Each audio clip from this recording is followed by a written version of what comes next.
Hi hello எல்லோரும் எப்படி இருக்கீங்க? இன்றைக்கி நம்ம சேனலில் என்ன பார்க்க போகிறோம்னா பர்மியன்ஸோட சிக்னேச்சர் டிஷ் தான் பார்க்க போகிறோம். அதுக்கு என்னென்ன இன்க்ரீடியன்ஸ் தேவைன்னு நம்ம இப்போ பார்த்துடலாம். நான் ஒரு 1/2 kg சிக்கன் வாஷ் பண்ணி எடுத்திருக்கேன். இப்போ நம்ம ஒரு பேனில் கொஞ்சமாக எண்ணெய் விட்டு அதில் காஞ்ச மிளகா சேர்த்துக்கலாம். எண்ணெய் நல்லா காஞ்சோன்னா காஞ்ச மிளகா சேர்த்துக்கோங்க. காஞ்ச மிளகா சேர்த்துட்ட பிறகு நம்ம அதில் ஆனியன் ஆட் பண்ணிக்கலாம். இப்போ நம்ம இதில் வெங்காயம் ஆட் பண்ணி நல்லா வதங்கட்டும். இதுக்கு நான் 4 வெங்காயம் எடுத்திருக்கேன். 3/4 கிலோ சிக்கன்றனால இதில் காஞ்ச மிளகா தான் இதோட ஸ்பெஷல் ஹீரோவே. காஞ்ச மிளகா நீங்கள் எந்த அளவுக்கு போட்டிங்களோ அந்த அளவுக்கு டேஸ்ட் இருக்கும். நல்லா வதக்கி விட்டுடலாம். இதை நல்லா வதக்கி விட்டு கண்ணாடி பதம் வரும்போது இதில் நம்ம இஞ்சி பூண்டு பேஸ்ட்டு ஆட் பண்ணலாம்.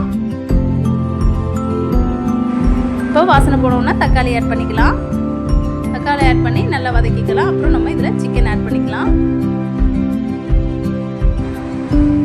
சிக்கன் ஆட் பண்ணி நம்ம நல்லா இதை வதக்கி விட்டுக்கலாம்.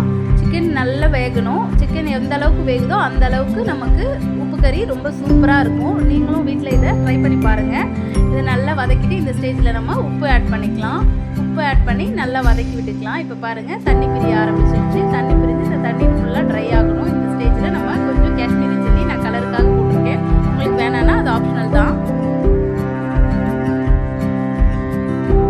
பாருங்கள், நம்ம உப்பு கறி எவ்வளோ சூப்பராக ரெடி ஆயிடுச்சுன்னு. அவ்வளோதான், நம்ம இதை சர்வ் பண்ணிடலாம். ஸ்டவ் ஆஃப் பண்ணிவிட்டு பாருங்கள், பார்க்கவே எவ்வளோ சூப்பராக இருக்குல்ல. டேஸ்ட் வைஸ் ரொம்பவே சூப்பராக இருக்கும். வீட்டில் ட்ரை பண்ணி பாருங்கள். நான் குழந்தைங்களுக்கு இப்போ சர்வ் பண்ணிட்டேன். பாய் பாய்.